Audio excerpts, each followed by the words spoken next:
Yeah. Dumb guys. Do racing. Podcast, baby. Click on, lights up, lobby in the queue.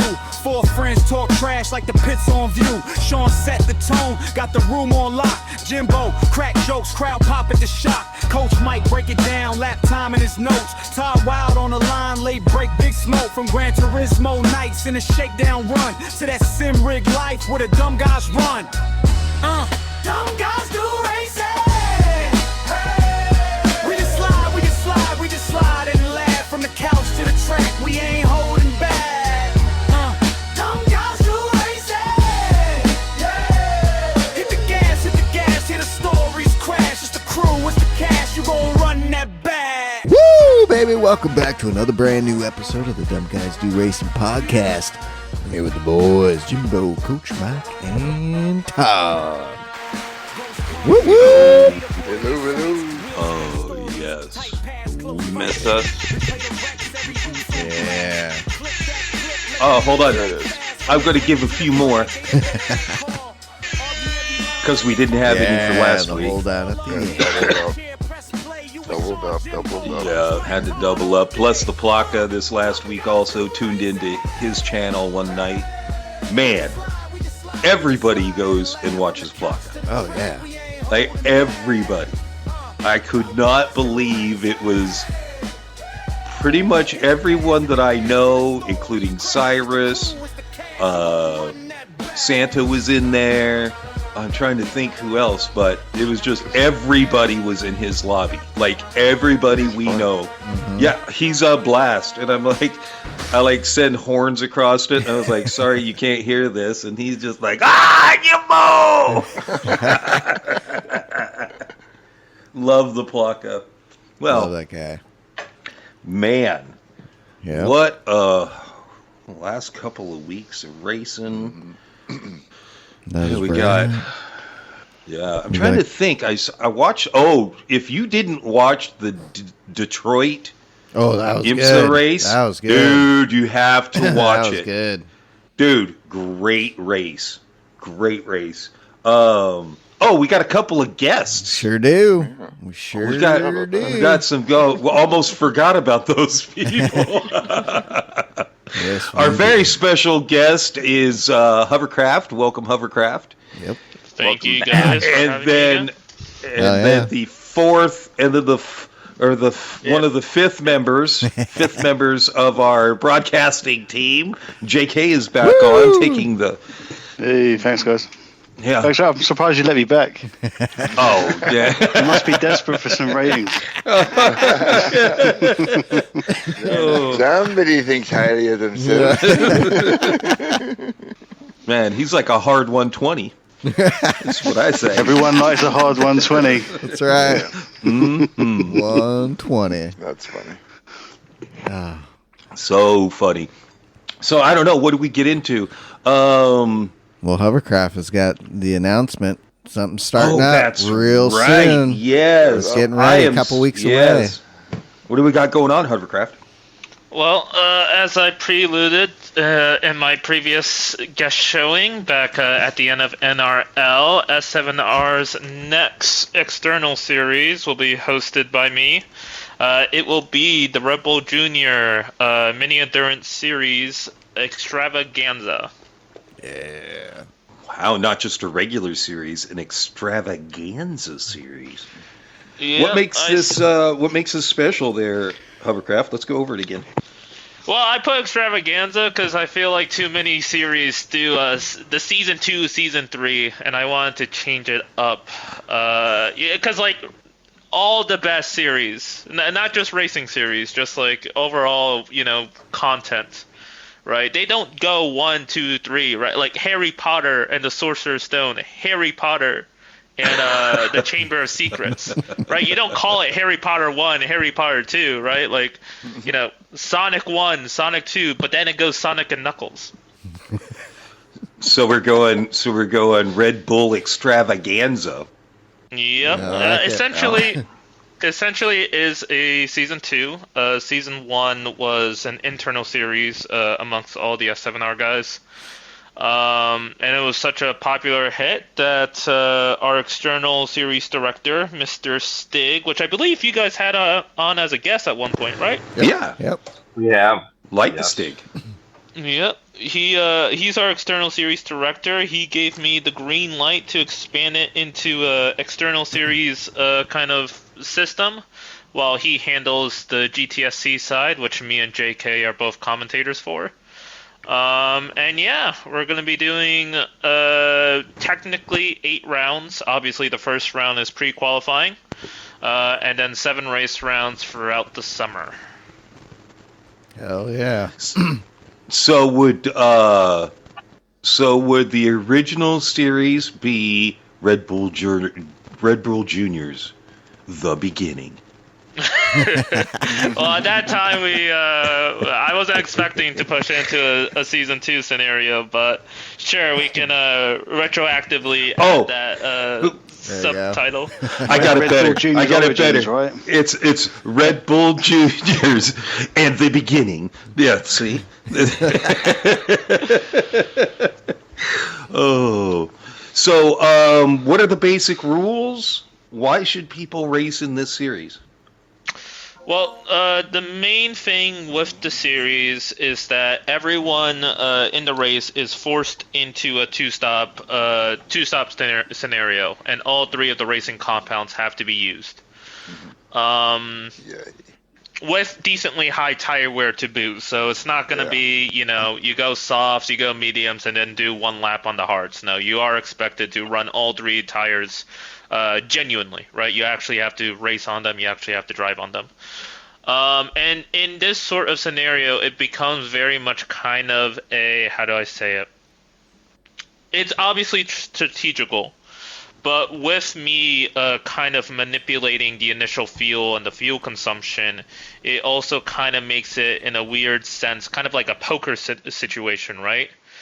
No, you don't know exactly what everyone's strategy around you is, because I also designed it so all the different strategies were actually very similar to one another.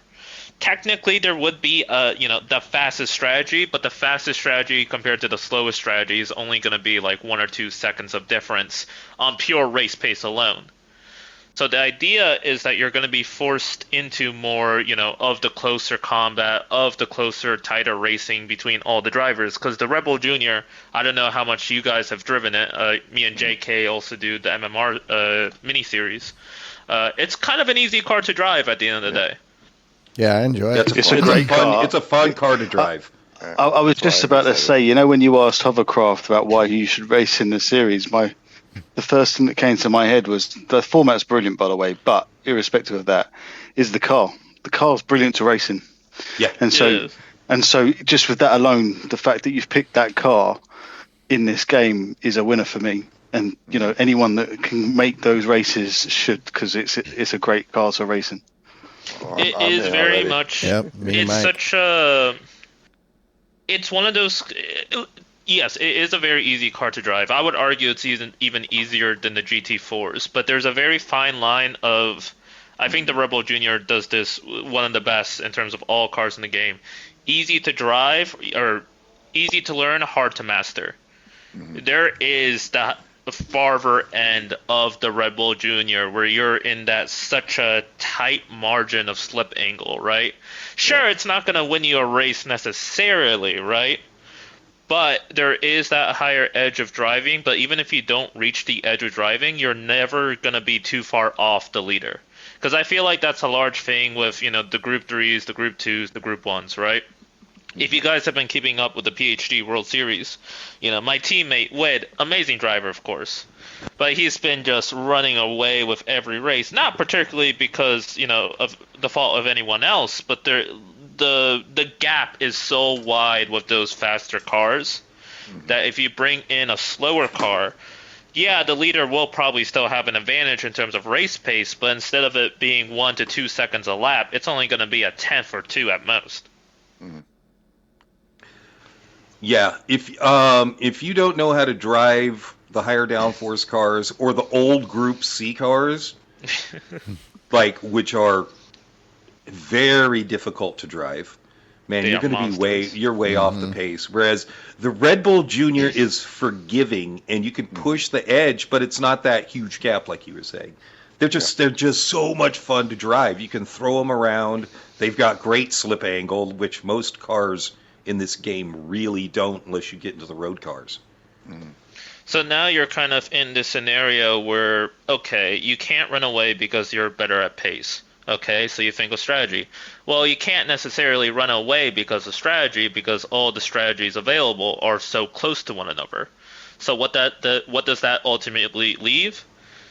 Fighting. It leads to side-by-side racing for the entire race. It leads to you being forced to, not just pick and choose your battles, but all the battles genuinely matter. If you're ahead of a guy on a slower tire, while the guy behind you is on a faster tire, in most racing series, you're more or less, encouraged to just let them by, so both of you lose the minimal amount of time.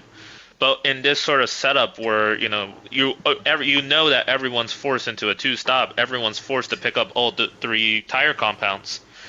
Well, guess what? You are much more encouraged to defend like hell if it means you cover off that tire advantage against your competitor.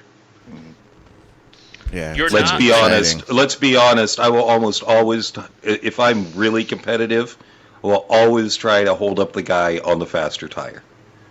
True. I mean, I'm always the same as well, mostly because I like fighting. But make them earn it. Make them use that tire. Yeah, I'm not going to stop them, but I'm going to make them use that tire. Definitely. That's always my strategy. It's circumstantial for me. Depends on where I am in the race or what part of the race I'm at. Yep. But, I agree with you. I think if you've got a car behind you or someone faster tire, just be as much of a pain in the arse to them. Get them to burn the tire out. Be good about it, but make them go around you. Don't Make them waste them work. Yep. Yeah. I am not going to waste time. Especially if they've got a real good run on me into a corner, I'm not going to waste time and try to block them. But if they're far enough back where I can just keep them in my dirty air, I'm going to work their tires as hard as I can. Ask Mike. That's one of the things that I do well. My defending and use of dirty air as a weapon is top notch.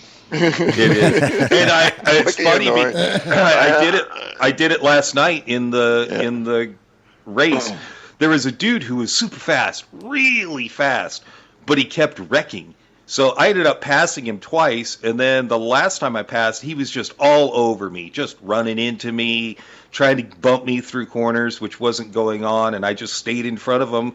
He stayed in my dirty air, and he ended up wrecking a third time and ended up something like 10 seconds behind me. Wow. Just using dirty air. I'm like, fine, you're going to do this? I will stick my car in the places I know you're going to be. And he was just too impatient. He could have waited and got me on the straight because his car he was in the M6, and it's all of the front engine cars, probably except the Subaru, are way faster than the Porsche down the straight. Yeah. And if he would have just been patient, he could have gotten past me and just taken off because he was already fast. But he was bugging me through the entire Nordschleife, and that's where he wrecked too. I was consistent, and I made one mistake. Oh, nice. Yeah, sometimes racecraft wins over pace. Yep. For sure. Fernando Alonso was brilliant at that. He might not have had necessarily the best car, but he just knew where to put it. Yeah, true. Yeah, it's so important. And the guy, it's funny, the one mistake that I made cost me third place. But I was against a driver that this is going to sound strange to everybody. It's a clean Brazilian driver. He doesn't go out. He's smart. He waits for his chances. He doesn't push the limits. And man, it was a great battle between he and I had a blast racing with him. I'm okay with the fourth place because it was so much fun. Once the other guy crashed, it was he and I, and we had a great race. Respectfully racing. Yeah. So you can't ask. I had a clean Brazilian too. Helped me out. He pushed me down the back straight, and I was able to get back to 10th. After That's being great. knocked off like fucking a million times by fucking idiots. Yeah, Just I got trying to lucky. dive bomb and dude, it was crazy. I did one and that doesn't was it. surprise I me. couldn't take another one. So Before back we get to off topic, back Yeah. to hovercraft. What is your race? When are the races? What's your schedule? So all the races. Well, let me go with pre-qualifying first. Pre-qualifying will be June 27th, June 28th. The sessions will be pretty much running throughout the entire day at the top of the hours. 10-minute qualifying session. With it being a one-week series, you're expected to run around the Red Bull Junior, around the wonderful track of Maggiore full course. And the top 42 qualifiers get into the 3 split/lobbies of the series. Following that, all rounds will be on Saturdays, 9 p.m. ET. I don't think we're gonna cross the daylight saving times in the series, but just basically assume that at 9 p.m. on Saturdays, show up to the race. Give me a second, I'll pull up the calendar right now. But the first round will be July 11th, and it's going to be kind of on a rotating schedule between 1 to 2 weeks between each race. So between the first round and the second round, it will be 2 weeks, because round 2 would be July 25th, and then it'll go back to 1 week, and it'll keep rotating between 1 to 2 weeks break up until September 12th with round 7 at Interlagos. With that being, sorry. I said awesome. No, that's a good schedule because it gives people a little bit of a break, but at the same time doesn't get them out of rhythm. Yeah, so when I was designing the schedule, I had to naturally, right? It's going to be in the back half of summer, right? If you ignore the pre-qualifying round, it's July, August, first half of September, and naturally, a lot of us are adults. A lot of us, want to take vacations. We have events. We want to catch up with family. So I understood that, I can't design the schedule as if it was like fall, winter, early spring, where, we could be shooting off round week after week, right? That'd be unrealistic for everyone. So naturally, I try to spread out the schedule quite a bit, give you a few, dead weeks to make sure, you guys can do whatever you want, and encourage people to come back. And then with 7 race rounds in total, I also decided to put 3 drop rounds for 2 reasons. One is that we're also introducing the promotion-demotion system, meaning so top split. Well, every split is 14 drivers, so 14 times 3, that's 42. The bottom 3 of Lobby 1, or Split 1, whatever you want to call it, will be demoted to Lobby 2 for the next race, while the top 3 of Lobby 2 gets promoted up to Lobby 1 for the next race, if you get what I mean. Mm-hmm. Yep. Yeah. So with that, let's say you're a genuine contender in Lobby 1, right? Let's say, you've been on it, you've been practicing, you've been getting win and podium over and over and over again. But let's say one race you had terrible luck, right? You get, you crash out, you get, taken out, you get a horrible strategy going, whatever. You have an off week, you finish in the bottom 3 and get demoted to Lobby 2. Well, that's 1 drop round. Now you take the next race in Lobby 2. If you're a genuine contender in Lobby 1, you should easily finish in the top 3. All right, you get promoted back up to Lobby 1. That's a 2nd drop round. And then at that point, you essentially didn't take a penalty for having that one bad race, if you get what I mean. Yeah, that works. And then obviously the third... It. Yeah, and obviously the third extra drop round is just because, like I said, it's summer. People want to be out on the weekends. People want to go out to concerts. They want to go out to the beach. They want to go out on vacation. People are expected to be an adult and, live their life. So you could technically have 2 bad luck in a row and go from top to bottom. Essentially, and you have very minimal penalties. And you could have a guy who goes out of his mind and driving from bottom split and 2 weeks in a row get into top split. Yep. Yeah. So that's kind of cool. Like that you can go from from the low to top or top to low really easily if you're not Yeah. on your game. Keeps the competition tight too, and especially if there's a limited field. I'm assuming that the qualifying will be pretty tight. So that spread from first to last is not going to be a huge amount, I wouldn't think. That's what I hope too, but for all I know, well, you know how drivers are. They always find something to break the series, but with the strategy that you put in place with the rounds, what kind of let's say strategy but setup do we have to worry about for like pre-qualifying? It's going to be very similar to how I'm assuming you guys have been keeping up with the PHG World Series. On and off, I have been. Okay, well, probably a bit more. It's very much similar to that, except obviously you're not doing it per round. You're doing it right at the beginning of the season. So you take the car, you're thrown into a 10-minute qualifier. You have soft tires. There's no field to worry about because it's turned off. Okay. You are given 10 minutes to put down the fastest lap possible. And yeah, it's very much similar to World Series, except for World Series, there is tire wear and feel. But this time around, it's just, you have the track, you have 10 minutes, you have Maggiore, and the top 42 times at the end of the 2 days will be put into the lobbies. So there's no fuel, no tire?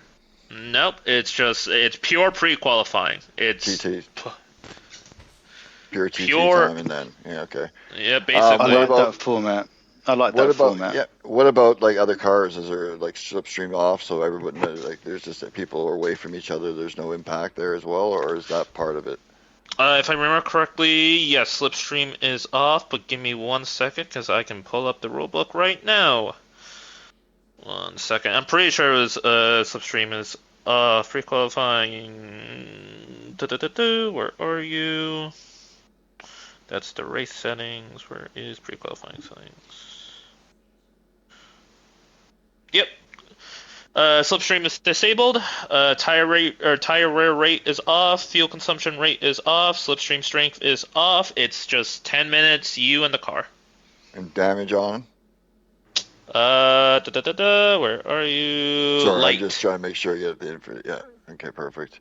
Just want to make sure everybody gets the information, so any little bit of you want to get ready for it, Of course. There is, in the rulebook, because I posted this around a few different Discords, but in the rulebook that you can take a look at through the the sign-up sheet, all the settings are there. There's obviously race lobby settings for pre-qualifying, but those don't matter because you're only counting the qualifying session, if that makes sense. Right.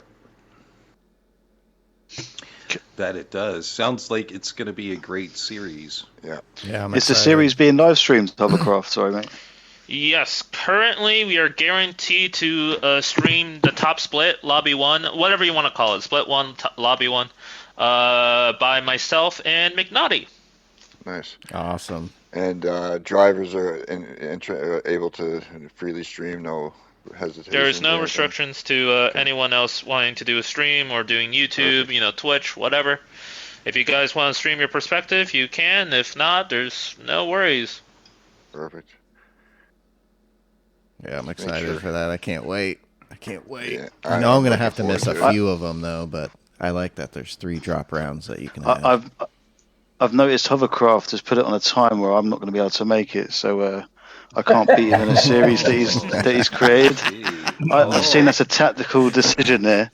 That'd be about what 3 in the morning your time, Jake? Yeah, like 3 in the morning. Yeah, I have said to HverCraft though, if there is a round where there's not many drivers and I'm around, I might drop in for one. But no worries. Yeah, he strategically did it so he knows that I can't beat him on track. I'd be amazed if you can beat me on track, considering I'm in the commentator's booth at the same time. But if you find a way to do that, props to you. Oh man, love it. That's great. Yeah, that's going to be a great series. I can't wait. Yeah, I want to side tangent really fast. I got a message. Well, I got a friends request like 3 months ago that I didn't see.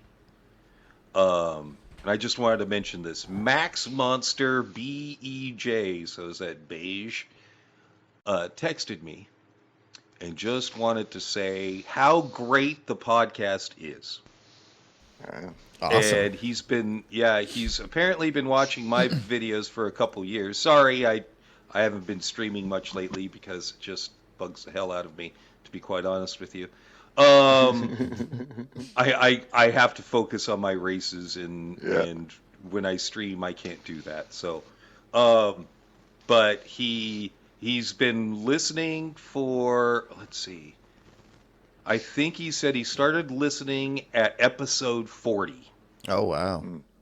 And he's been around ever since. So he's one of the guys from the beginning, and I just wanted to send a shout out to him because we really appreciate it. He said he doesn't think his neighbors appreciate it at 6 o'clock in the morning when he turns the intro on and it starts rumbling the bass. He said he just wants to thank us for doing it and being entertaining, and he just really enjoys it. So I just wanted to send a shout out to him really fast before I forgot, because I'm old and I forget things. So, Are you sure he's talking about this podcast? Right? Yeah. I know. That's what I thought too. It was like, I think he was trying to put feedback to somebody else. Right? Just picked the wrong thing. Oh man, and sorry about last week with no podcast. I was sick as a dog. Sick as a dog. And there wasn't much going on. There wasn't. We didn't want to get sick from him. So. Yeah. They didn't want to come into the studio with me. And I still we all get sick now and again. Yeah, I keep having to mute my mic because I'm still coughing shit up. So Yeah, we appreciate putting a mask on. yeah. Yeah, mask up. So, do you have anything going on, JK, right now? Are you involved in anything? No, so I'm still competing in the IRO sprint race that Stig set up, split 2 for that, but I'm not racing Le Mans this time round. But I think I'm planning to be racing the Watkins Glen round, which is the next one up. I did race. I wasn't planning to race yesterday, but I raced in PhD's charity event for veterans. I did one of the rounds for that in the Super Formula 23, and that was at Interlagos. So that was good fun. But other than that, I'll be honest with you, I haven't really touched Gran Turismo. In fact, the first time I jumped onto Gran Turismo was on Thursday night to do Moose's sort of quick Thursday night roundup, and HverCraft was there, and he took me out while I was in a. So I'm just going to explain what happened here. Right, I was in a controlled. Remember the word controlled, 360 spin, and I was probably on my seventh.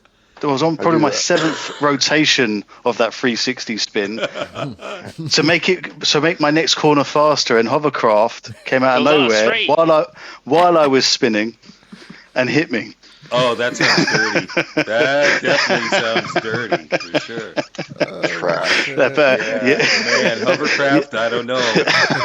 I mean, JK has to employ those tactics because he knew I was on there. He knew I was behind him. That's a perfectly legitimate defensive move. Yeah. I mean, after the 7th rotation, I was dizzy at that point, but I was still controlled. Yeah. But so that was the first time I jumped on. That was good fun. Like I said in the previous ones, if you can jump onto that on a Thursday night, give it a go. It's just light-hearted, bit of competitive racing and a giggle as well. But that was the first time I jumped on, and other than that, I've just been. I don't know what I've been doing actually. Just working, and doing things around the house. I'm doing adult stuff, Yeah. Don't want to do that for too long. Adulting. Yep. Yeah. That adult life. Life will be life. Yeah, Sean's been having to do that too. Yep. Haven't had much time. Gross. Do you feel rusty when you pop back on? Feel a little rusty? Yeah, I did. Yeah, hence the reason why I crashed and then took HverCraft out. Let's be honest. I felt rusty, and even the race yesterday, I felt a bit cold. But I was racing in light-hearted sort of competitive with friends as well, so I weren't too bothered about it. Yeah.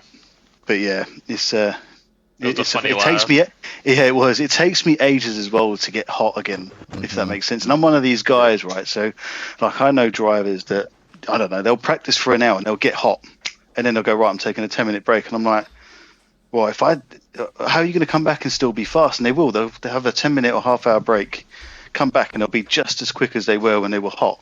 Whereas for me, it will take me an hour to get quick, and then I can't get off. Right. Because if I get off, I'll go right to the beginning again. Yeah, same. I'm the same way. Yeah. So sometimes I only plan to be on for like an hour, and I'm on for 7 hours because I'm getting hot.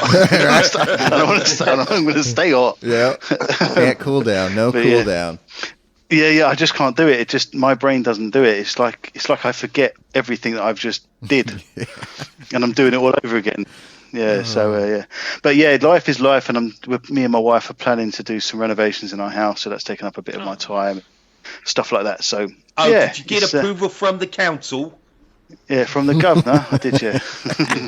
Go down to the council and go, "I need to do some improvements." I've gone down to the council, and they've said, yeah, you can do it. Now, to be fair, I don't have to go to see council about this lot. It's within like building regulations, so it's not too bad. But it will give us a nice living space for us and the kids. So that's probably going to take my time up in the next few months, sort of sorting that out. But the IRO is good because of how long it takes to do the next round. You get a lot of time to practice. So at the moment, the IRO for me is pretty perfect in terms of competition. Oh, that's great. Nice. That's great. Real quick to get back to the PHG, they generated over $1,100 in donations. That's it was a really great. good event yesterday. Wow. Yeah, it was That's a really good event awesome. yesterday. Good job. Oh, yeah. And all the drivers and commentators were there for like 7 hours doing it throughout the day. So it was a really good event. That is fucking That's fantastic. awesome. Great job, Papa. Man, That's House of Games. I should have had this ready. This deserves a... Yeah. Well done. Yeah, that deserves it. That's great. That always makes me so happy when I hear stuff like that. Yeah, they did a really good job. The whole production behind it, Shaggy Doo's planning of the races and rounds and cars was entertaining. It was all light-hearted. It wasn't serious. You know, there was comedy in the commentary box. They had a livery contest every other couple of rounds. They did a livery contest to sort of break it up. Yeah, and like I said, it pulled me out of it, like semi-retirement, to do something in terms of racing, because I just felt like it was a good cause to just sort of jump on and have a quick race. And like I said, you know, they had some really good races, and they raised a lot of money and raised awareness as well. You know, they talked to all things around the armed forces. That's great. That is. That's great. Amazing. That makes me very happy when charity goes the right way. Mm-hmm. Yeah, GT7 That's right. community coming together for a good cause. That's right. Yeah, and they get 100% of it. You know, there's no commission. You know, you give money to some of these registered companies, charities, sorry, and the actual money you get is like 4% of what you gave them. Whereas this is all of it's going back into the people that need it most. That's perfect. That is perfect. I don't know. What do we want to go on to again? Yeah. I want to talk about just the PHG World Series in general, not just the charity round, but also just I guess the current round so far. How much have you guys caught up with it? Or any of you guys competing I'm not in that caught series? up. Yeah, I'm not competing. I want to compete in those at some point, but I haven't been able to yet. Yeah, Sean's just been in work mode, and I work all the time too, so I haven't had a chance at all. You know, I need to get back there and watch all the replays. I'm so far behind in racing right now, in general, though. You know, I'm going back all the time. I have that honeydew list that I have to keep track of too. Keep things at home. I mean, I appreciate, like, Hollis is amazing letting me race when I do. But, you know, it's like I'm going to take a bit of a break because it's what I've been focusing on for the last 6 weeks. Is doing World Series. So he's been neglected a little bit. So take a little bit of a break and get back into things. Right. It's always good to take a little break, step away for a moment, and then you come back refreshed and feeling good. I sometimes think you're right. You do come back refreshed and you find a bit of pace. Yeah, you do. Not immediately, but you do find a little bit of pace after you've sort of got back into it. Yeah, exactly. Well, we may have Nations coming up here shortly with a few updates. And I can't wait for that update. I'll tell you what, I'm going to be on that night. When that update drops, I'm on. Well, I'm hoping that the Porsche and the Ferrari both get nerfed a little bit, especially the Porsche. They either need to nerf them or they need to do something about bringing all the other cars up to its level. Because, I mean, that car just dominated. Yeah, the Porsche does dominate. I will say that Audi was on it. I really like the Audi. Well, it's all the newest cars. The newest cars are the best cars. And to me, that's how it should be. Yeah. Well, if they're going to do that, guess what?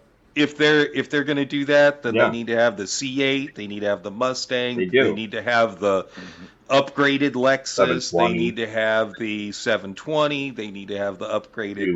Well, the crazy thing about the Lexus is old as shit still. The Lexus they use, it's about to retire. Yeah. Yeah. Because they still use the 2015 model. They don't even use the newest model of the Lexus. No, but it's all upgraded too. Yeah. Yeah. You know, I'm not going to lie. If they bought the Mustang GTD, that would be the only car I drive. It would be very difficult for me to not drive that car, just because I wouldn't even care if it's slow. I wouldn't even care if it's slow. I'm just driving that all day, every day. You know. Well, you're a huge Ford guy too. Yeah, I am. And I am too. Fanboy. I am a Ford fanboy. I am a former Mustang owner, so my family's always had Fords, and I would definitely drive the balls off in that car or the Corvette. Oh, I wish we would get that. You know, either one of those, I would love to. The new Aston Martin. Dude, like that's something that is lacking. If you're gonna you need to bring in more newer cars. You can't just introduce two that are gonna annihilate the field. Yeah, I mean the Porsche is really strong as well, even in endurance races. It's good. It's good on fuel, good on tires. And just going back to the R8, when we were preparing for IRO, we tested all the available cars as a team, and it was a really close call between the Audi R8 and the new Porsche 992. And the 992 was just that slightly better on fuel. But if it wasn't for that, I would have probably gone the R8. And I think the R8 is a really strong car. Oh, it is. I like driving that car.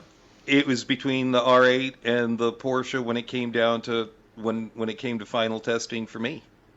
And the Porsche was just a little bit more comfortable to drive for me, although it does have issues, and I think possibly it's more my driving style issue than the Porsche.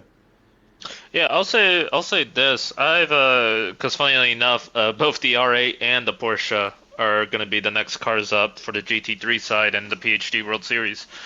While the 911 is faster across Road Atlanta, I do not like driving it. I find it very, very slidey. And the brake, I don't like the brakes either, to be honest. I don't have any problems with the brakes. I have lots of problems with low speed front end understeer. Yeah, I was just about to say it's got so much understeer on that car. When you come out, you're holding back for so long before you can actually apply full throttle without it just pushing off track. I've got a theory on that though. Do you know what I think it is? Because the engine's it's a rear, isn't it? A rear car. And I think with other cars, you use the accelerator for rotation, especially at slow corners. You're trying to get that rear end to come round, and I think it's got so much traction that all it does is it causes understeer because it's not stepping out. It's funny because I said that was it Thursday night during practice, and we were talking about it, and I'm like, it's because it's got so much traction in the rear that it just pushes that front straight ahead. So yeah, I agree with that, definitely. That's just the way I feel. It's funny because the old Porsche, you could step the rear. Yeah, it had tons of traction, but you could step the rear out, and it wasn't quite as slidey in the front. So, it was funny because I almost tested the old Porsche for this round. I think it was the fastest car.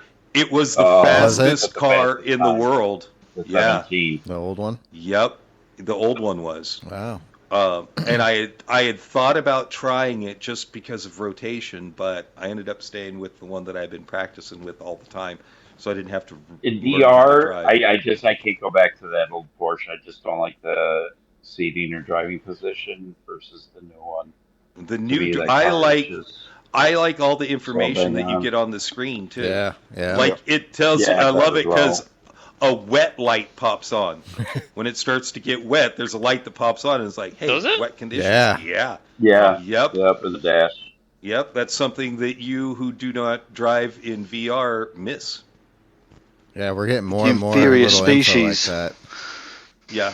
Yeah. Well, I wish yeah, they the would new start to Ferrari- have tire temperatures. Yes. Yes. That's next. Yeah, I got a that'd be nice. feeling that's next. It's all there. It's all there. Just gotta update it with everything. Implement Well, when it. the car slides off the track because of the rain, that's when I know that it's Oh, wet out that's there. when it's wet. So I don't it's really need raining that now. light on the dash. Oh, that's funny. Yeah, It is. I But think it all is the new good if cars you are aren't feeling driving with better. any of the. If you're not driving with any of the information, if you go full immersive with nothing, it's good to know that. All right, it's starting to get wet or whatever. Good little indicator for you and stuff. It has a lap counter, all that stuff. So it's pretty informative dashboard. So it would be nice to get the newer model GT3 cars because they would all implement that exactly. as well. That's what Yeah, I well, mean. the other- Everything they do, they should have that now. So Yeah. The and I other like. thing is, sorry. Go ahead. Go. The other thing is that they lost their FIA. GT7 lost its FIA license because of the fact that they weren't keeping up with the modern race cars that were competing in all the championships. But now that they're finally trying to swing their way back with implementing a small batch of the hypercars. Hopefully we see some of the IMSA ones later in the year, but that's kind of a long shot. But we got the Ferrari, we got the Porsche. Last 1 or 2 years ago, we got the updated Mercedes. It's starting to swing I think back them in terms four's of. next. Yeah, they have a lot more. I'll admit that because we're still missing, as JK said, the two main ones being the Mustang and the whatchamacallit, Corvette. the Corvette. But we with Gazoo Racing making the next next implementation of the Toyota race car with the GR. Whatever it's called, GRGT, or Yeah, the the GRGT. Yeah. Yeah, the next GT3 race car, and considering GT7 has such a great contract with Toyota, I doubt we'll wait very long for that car to come to the game. It's starting to swing back to the point where we may see the FIA reestablish the license. That'd be great. Yeah, and I think with that Dubai money and them being a big sponsor, they want the latest and greatest. Well, and that I agree with that, Todd. But one of the things everybody's got to take into account is we're starting to get new cars, but they're not brand new. They're a couple of years old still, but they're new. True. But because it takes that long to get the car, get the spec, get everything developed and into the game properly, that it's gonna. So you want the newer cars, but it takes 2, maybe 3 years of development to get those in, especially when the game is so centralized around VR. That's not. I heard it takes 6 months. C8. That's not the C8. The C8's been out. Yeah. But I'm just saying, licensing money and that. If they're getting all this money in, and these new cars came in after that money, and now they have the money to get in all these licenses, they're starting to pop all these cars out that they can pay for now. Well, two things. I And don't like think money's an issue when you have Sony that they don't like to backs spend it though. Flippy Like that's the Digital. thing. Yeah. They don't want to But then spend you it have too much Flippity though. Digital. Again, they've sold over 100 million copies Yeah. of this franchise. Money is Yeah. not an issue. Well, yeah, but Todd, they don't like to spend it. And if you ever look back at all the things that have happened with GT and through the years, is anytime there's an influx of sponsorship money, shit happens. Other than that, they just fucking pocket that shit. Nothing big happens out of their own pocket. It all comes from outside sponsorships. You know, like every time there's a big update. Those employees get paid over and well. over again. Yeah, They better. I mean, that's why. so with all that's this why, money, I yeah. think because of the FIA thing, I think they're going to be slowly rolling out over. I think I'm going to say this. I think we get a good 10 cars in the next 6 to 8 months. I'm hoping so because I think we I have think a they're while for already kind of GTA. all there. I think they're because they have to wait till 2008 or 28 for the next console, next game because it's supposed to be PlayStation 6 specific only, not this cross fucking over shit that they fucked up on. And they're putting it all in, and they're going to base it off of this a bit and transfer everything right over. So the new game will have all the same specs cars of sorts and the new stuff, but they're going to start implementing it now because they need to keep people attentive for 2 years. And that's the only way to do it. I hope they make bigger lobbies so we can have proper team racing on a single track. Yeah, I would agree with that too. The Well, bigger lobbies, not having bigger lobbies is a problem. Also, still having in the GT World Series, still allowing people on PS4. I had an issue with a guy in a PS4 because of his connection. Like he was just bouncing all over the place. They have that screwed up everything. This game could be really a lot better in so many angles if it was separated.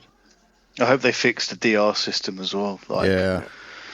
It's just a bit ridiculous how the DR system works, and the penalty system is a joke. And I think we've been talking about that for the past 5 or 6 years. For the past 5 or 6 renditions of Gran Turismo.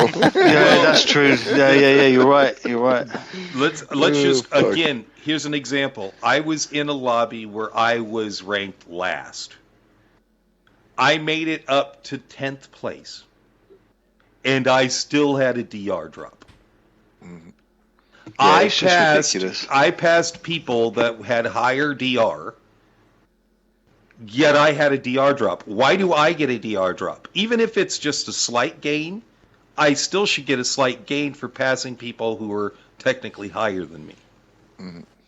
Because if I get into a lobby where I'm number one, I've had issues where I'm number one, I finished 3rd or 4th, and I get a drop. Oh, yeah. Yeah, but the whole thing is geared up to people that can qualify well. Like, I'll be honest with you, my qualifying times aren't great. You know, I'm a better race driver on the race day. Same. But the way that dailies are set up, and even manufacturers and the Nations Cup, if you've got a really good qualifying time, as long as you finish top 5, you're generally going to get a good DR. But not everyone's a good qualifier, and people prefer to race other cars. So I don't know what the answer is, to be honest. I couldn't sit here and say they should do X, Y, and Z. I don't know what the answer is, but what I do know is that this doesn't work, and they really should get a team together to look at really how they can improve the driver rating. Yeah. It shouldn't be pretty much specifically positional finish. And that's what it kind of it sort of comes down to. Yeah, the algorithm, this and that. It comes almost down to the positional finish. The top 8 almost always get DR, no matter what. If you were first place and you finish 8th, you still get positive DR. You should be losing a shit ton because you fucking choked it.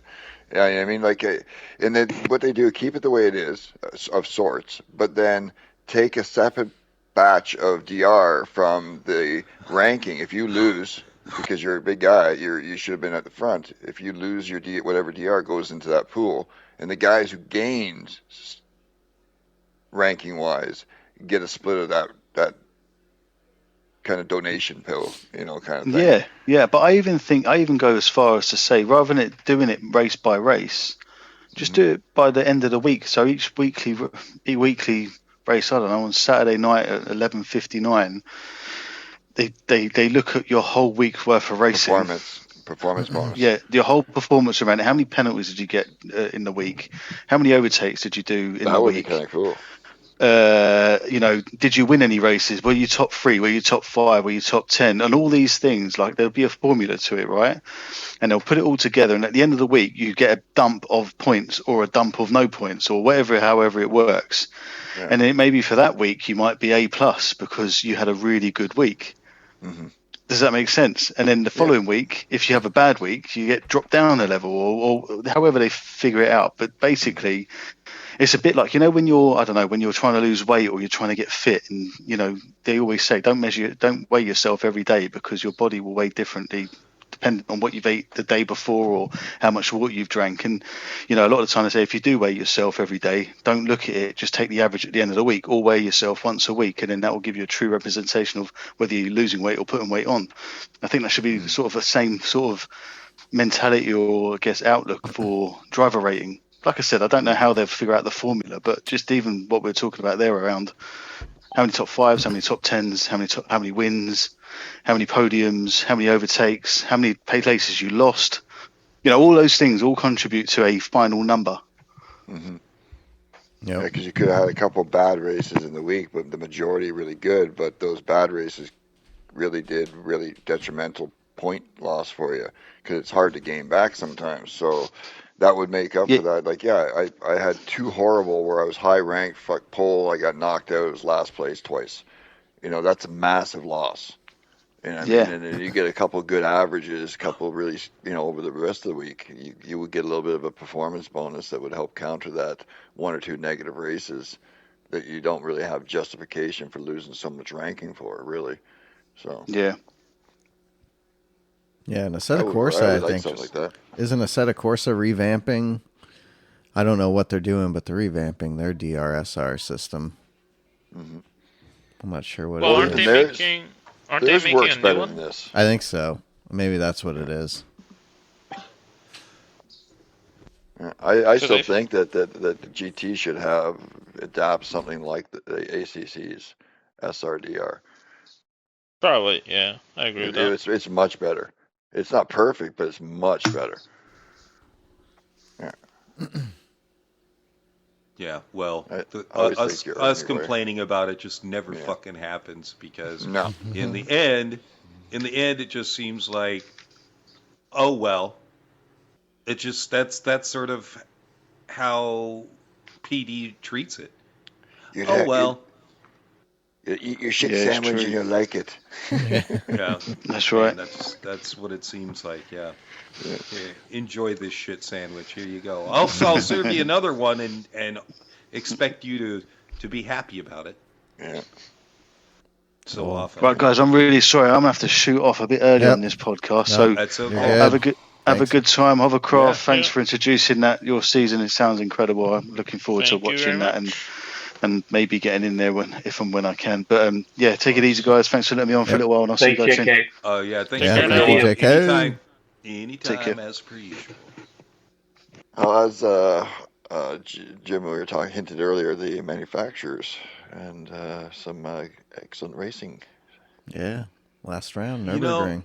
Last round couple Nürburgring. weeks. Last couple. Actually, you know what? I didn't want to run Australia. I wanted to use that as my throwaway round. And because of the previous race, I couldn't use it as my throwaway round because I got caught up by some assholes who just, a fella that couldn't get past me, so his only way of getting past me was knocking me off track. Of course. The usual. I can't get past you, I get mad, and I punch you off track.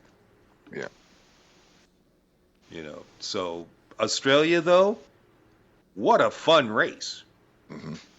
Group 4s there were a blast. The Porsche was difficult to drive. It was a very, very difficult drive, as opposed to somebody else who was just flying around the track. Wonder who that was, Mike. I don't know. I was too busy flying around the track. The Audi TT. Oh my God, what a bullet! And when you learn that car and you get a handle on the front wheel drive aspect of it, you were able to just throw it through the corners and then through the downhill and just use the front wheels to pull it through, and the back would just follow. And oh my God, the time that you can make up on almost every car there if you did it right was just insanity. But it was scary as fuck to do it. I'll say that, because you were holding on for dear life. Well, that car has a tendency of kicking out under the brakes if you don't, if you don't hit the throttle right after.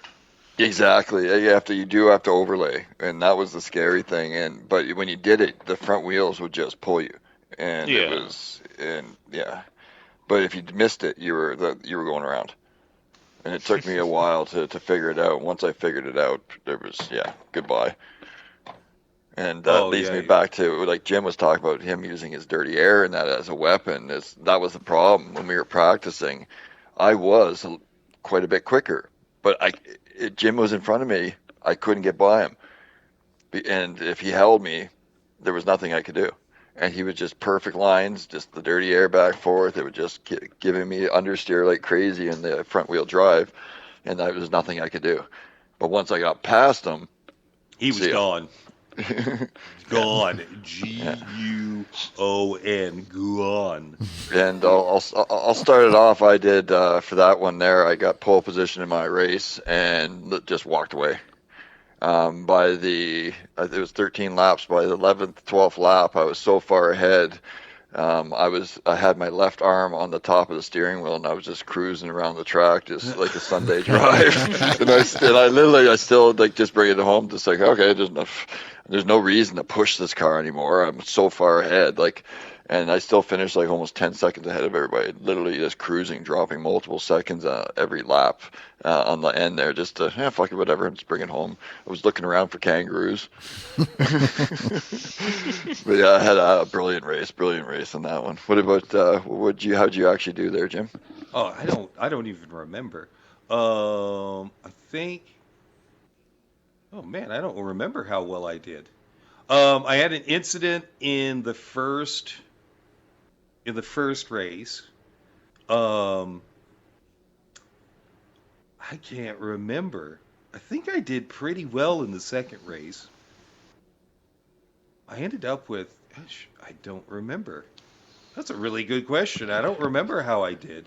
It was a week ago. I think you finished near top 5 or something like that, from 8th or 9th or something like that. I think I was top 5, because I did not have a great qualifying.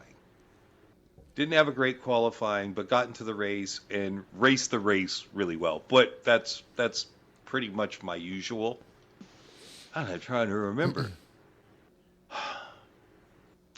Man, I don't remember how well I did. I did well, though. I remember feeling like I did a good job, which is, I guess, is the most important thing, is I felt like I really did well in that race. So I can't complain.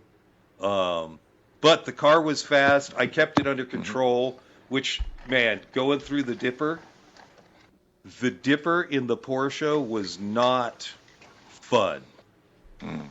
That car was out of control there. But I can agree with that, because I did a day practice in that Porsche with you guys just to kind of get a feel on what you guys were doing, and holy cow, that was pretty scary. That car was, like I said, that car was out of control coming down the hill. Like, to get it, you had to go slow. You were really kind of slow, to get it balanced. Oh yeah, to get it balanced, you were significantly slower than, especially all the front wheel drive cars. Or not front wheel or rear wheel front engine. Like, if it was just, man, it wasn't fun. It was sorry not guys, fun. I'm just gonna step away for 3 minutes. Okay. 1 moment. I'll be right back. Good. No problem.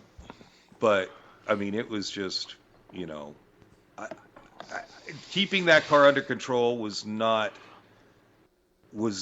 fun, but in general, that race is a fun race. I like that track, so I'm not going to complain too much about it, but it definitely is not easy. It's probably my second favorite track. We're close to right up there. But I like all of the old school tracks. Oh yeah. I like tracks that are dangerous. Yeah. So, that's just sort of one of my things. If it's a dangerous track, I'm going to enjoy it. Anybody else? You guys who do the race? Because I know you've been busy. Did you do it, Todd? Todd's muted. No, my internet. I was having issues last Saturday. It kept dropping out. Oh. I did not. I know Toby did the race, and he got dropped from his first race, and then I think he got like a fifth or something, or sixth in his fifth or sixth, I believe. Oh, that's Toby. Hey, Toby, how you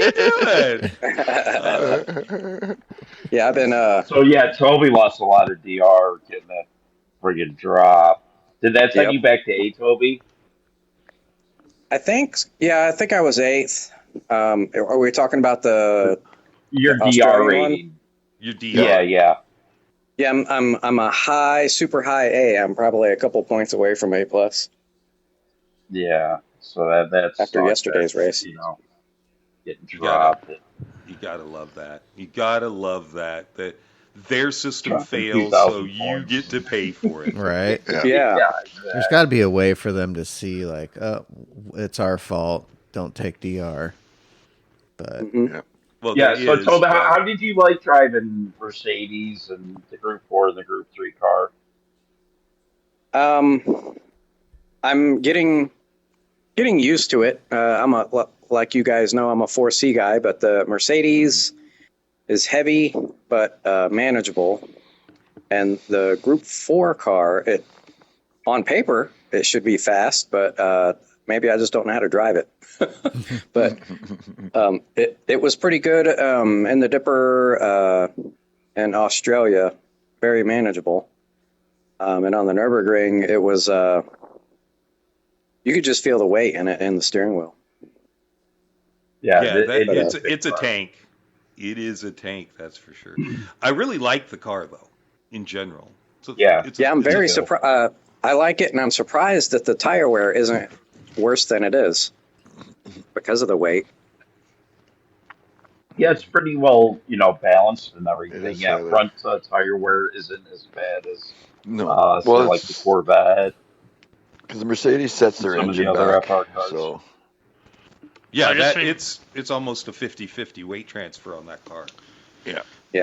That's why the front end's so long. 51 rear. When GT7 first came out, S7R had like a small mini internal series. You were really just testing out the game at that point. It wasn't really a series. But we ran Group 4s around Bathurst, and I picked up the BMW DM4. Back in GT Sport, it was a good car as well, but you had to rev that thing out pretty far, right? Like you didn't short shift whatsoever. But they changed it for GT7, so throughout the entire race, I just I don't have many memories of Bathurst because I never really particularly liked the track. But I was just complaining all the damn race because I didn't know you had to short shift it before the light even came on. Yes, you got to short shift that thing. Redline was at like 9K. You have to shift it at like 5. Yeah. It's a busy car. It is. I love the way the M4 drives and every year the Group 4 car drives. But yeah, you just have to short shift it so much. I thought they which is unfortunate. I thought they just butchered the car like entirely.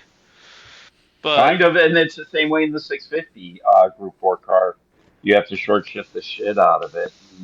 To me, it's just too busy. You're just shifting too much, downshifting, upshifting too much, and stuff like that. I like cars you can, rev out and shit like that, and not have to worry about short shifting all the time. Yeah, there have been. Well, let's be honest. Corvette, you have to short shift in the Group 3. Yeah. They did some mistakes with some of their car development. It's like Tijni drives the Nissan Z car, which he owns, and he's like, he's doing the testing, and he drives it, and he's like, my car doesn't drive like this at all. So they had some teething issues when it came to basically center of gravity, weight of car, So you're hoping that they do justice to your car, and so often they do not. Sadly, they do not. They have all of that ability, and then something in the code just doesn't work correctly.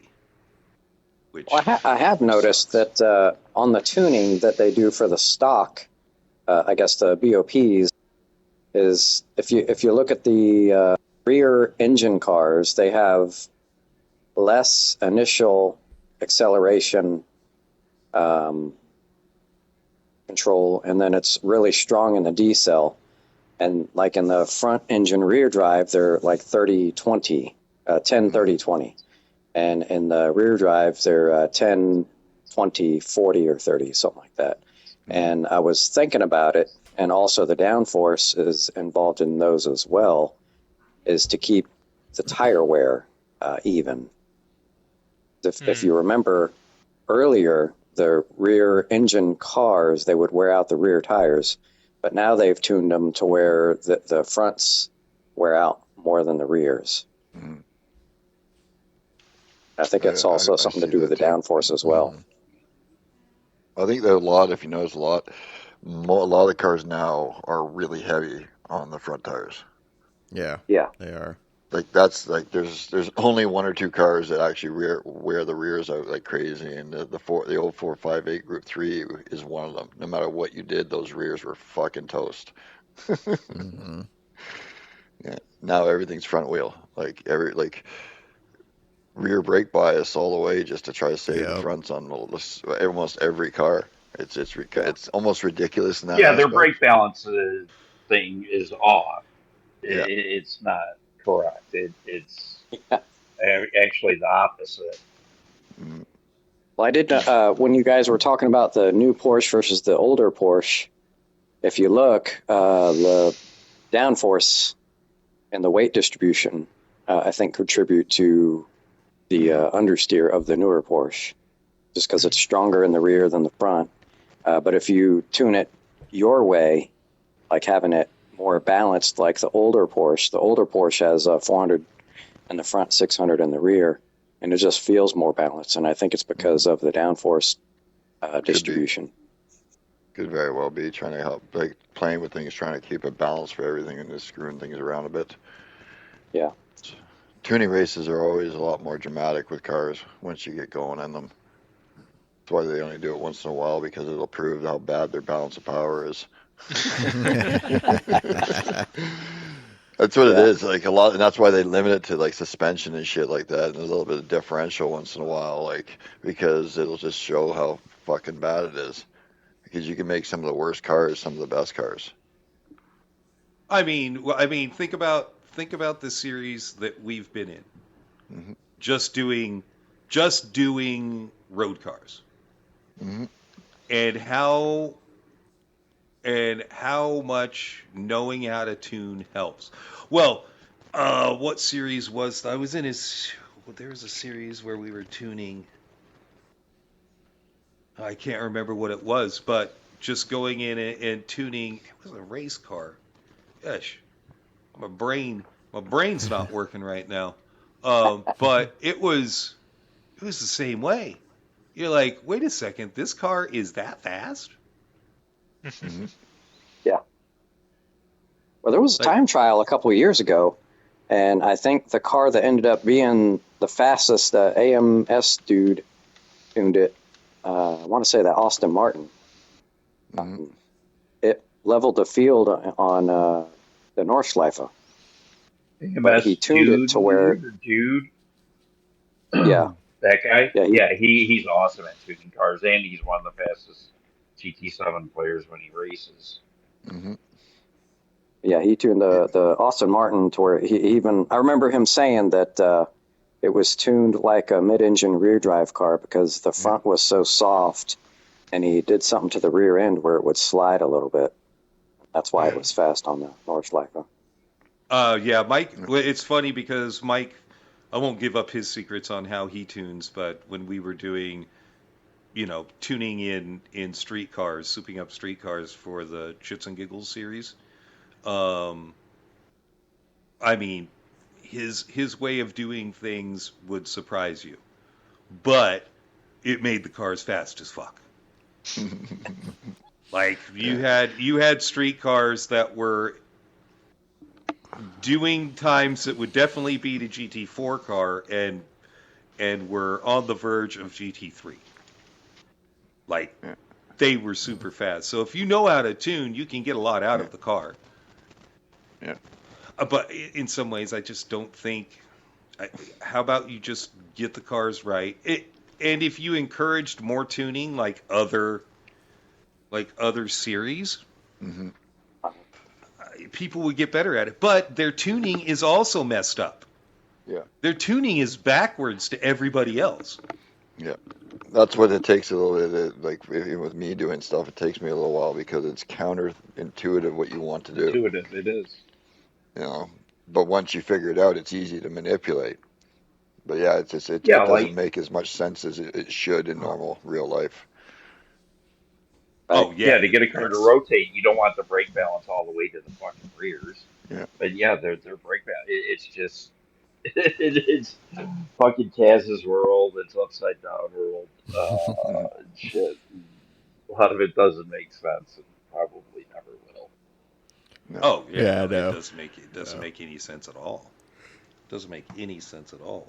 We do have this new update, and supposedly there's going to be a new Fanatec update as well.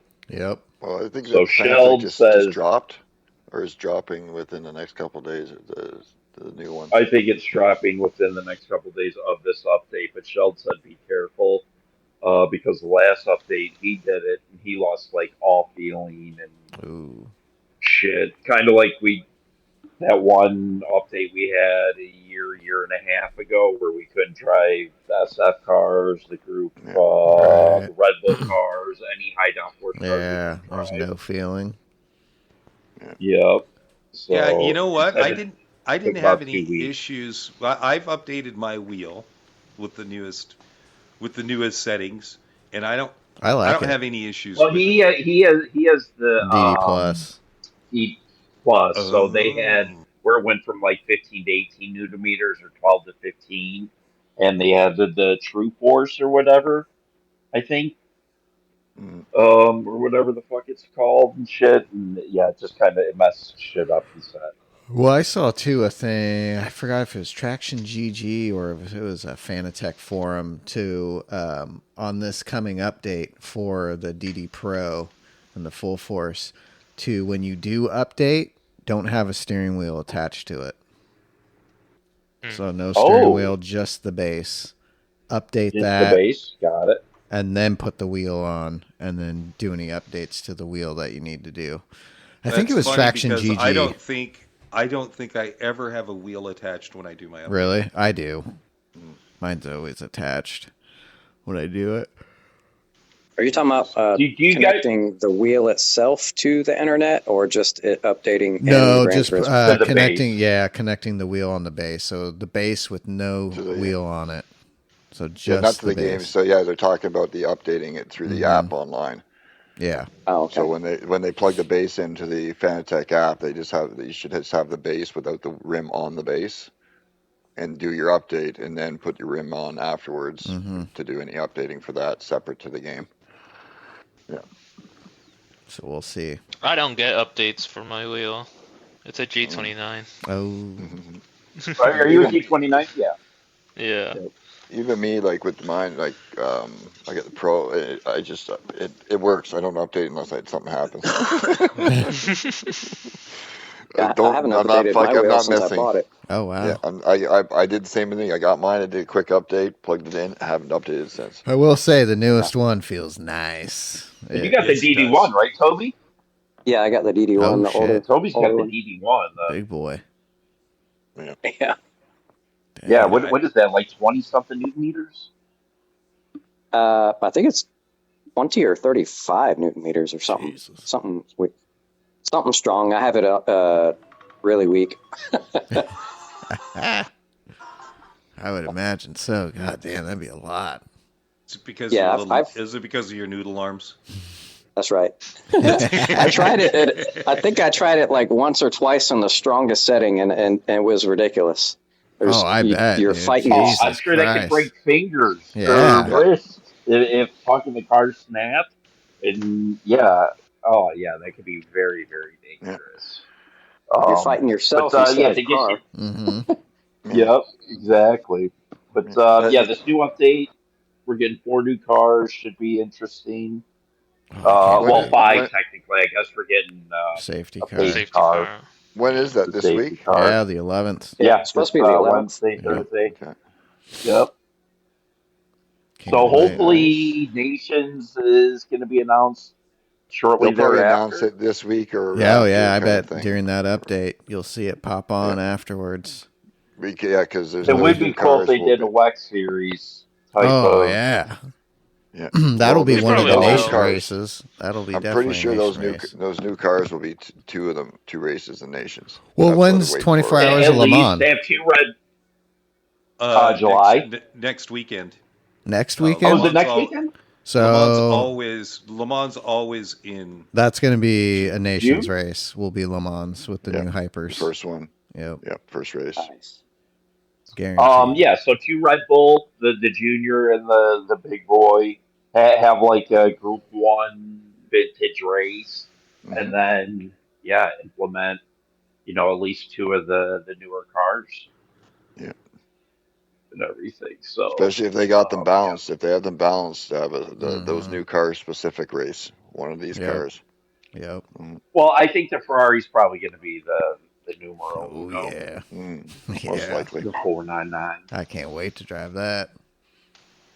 Yeah, I mean, think I'm that'll be looking forward to the BMW just the way it looks. Yeah, the BMW. Yeah. Oh, yeah. They all look Me amazing. the Peugeot, all of them. I Yeah. can't wait to. I Check all love of them out. I love the Peugeot.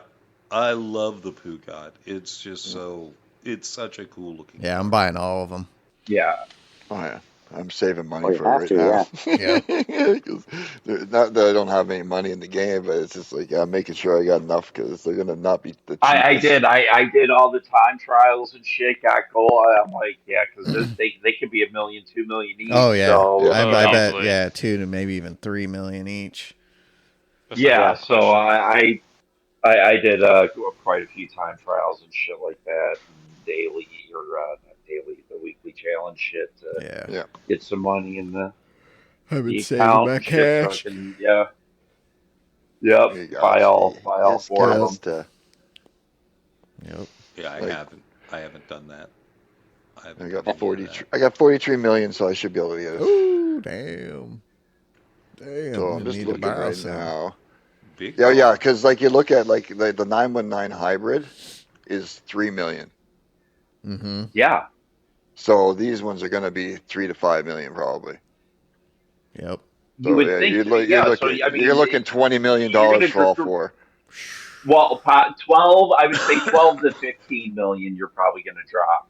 All right. I got 36. If you're buying all of them. That should Yeah. be good. Unless they do some special thing and make I'm them ready. all just I'm at- 1 million. I'm at 99.98 million credits. Oh, God Yeah, damn. I'm maxed out. somebody's a Well, cheap Toby's bastard. got like 200 and something thousand miles. He's Right? he's got every car and fucking Yeah. thing accomplished in the game. So Jeez. I was at 100 million a couple days ago, and I went ahead and bought the F40 for the 4th time. Oh. And then we got those golds for the time trials, and that bumped it back up again. Hell yeah. Nice. And I think hopefully everybody did the watch along where you get the new Yep. GT3 Porsche and the GT1 Toyota. Yeah. All you gotta do is go in, click it. Had If you haven't, If you haven't, you only have a little bit of time, and just go in, click them. I think it ended. Yeah, it ended yesterday. I did. Oh no, I just did it this morning. Saturday. I just did it right 14, now. As of right now, okay. Sunday or Monday. So yeah, so it ended last night. So 14 hours left right now. So Yeah. So it's over for everybody listening to this, but. And then I think we'll get those cars on the update. Yep. So, you could possibly add 6-7 cars to your collection this Thursday. Yeah. It'll be interesting. Hell yeah. And then hopefully after that we get some new GT3 cars. I think that's coming next. Yep. I really GTW. I hope they have some more stuff cooking, that's for sure. Yeah. I'm sure they do. But I just think Kaz hates American manufacturers. He doesn't like, at least race car wise, he doesn't like, the Mustang or the Corvette or the Viper. Right. Because the SUVs are better. The EVs. Yeah. Right. They got to be paying him to put those fucking things in, I would imagine. Paid him Jesus. That's direct sponsorship there. Yeah. Here, we're going to give you money so you put these in there. You don't have to give us money. We're going to give you money. Have we ever had an update with 4 race cars? This was like the first I've ever seen. I think it's the first. Yeah. Because even like the Porsche Ferrari came separate, right? Didn't they? Yeah. Yeah. Ferrari came and then Porsche.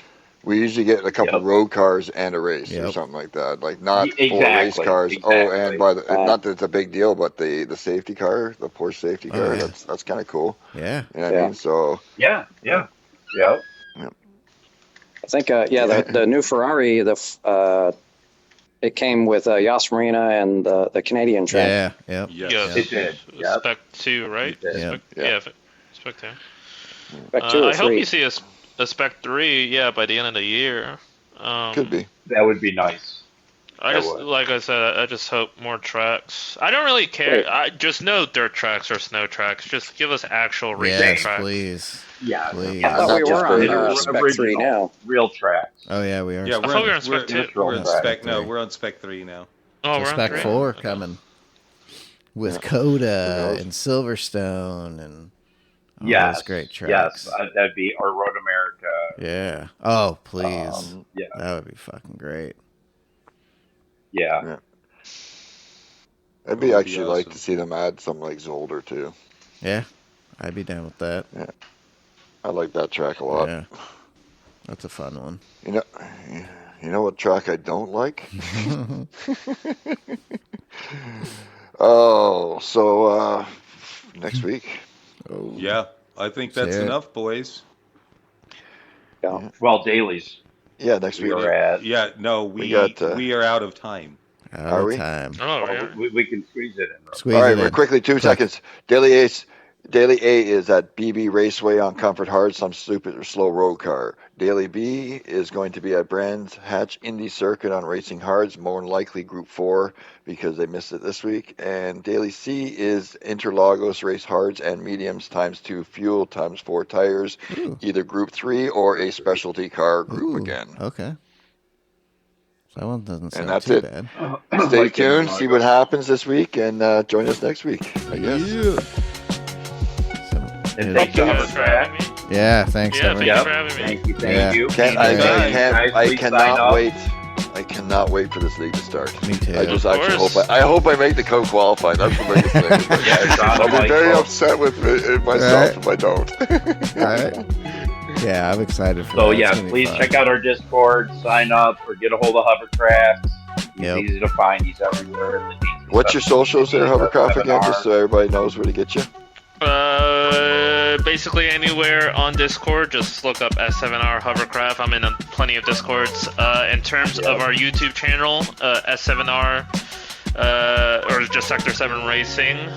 If you specifically need to get a hold of me, you can also go to McNally's channel, and you can pretty much find me there. Obviously, I don't own the McNally channel. I just kind of work with him. But besides that, there's plenty of ways you can find me. Perfect. All right. Awesome. Search them up. Get yourself registered. Yep. It's going to be a fun one. It is. Get ready for it. Yeah. Thank you guys. Might be able to even race with us. Yeah. Let's do it. All right, everybody. Thanks for tuning in this week, and we'll see you next Monday. Peace. See ya.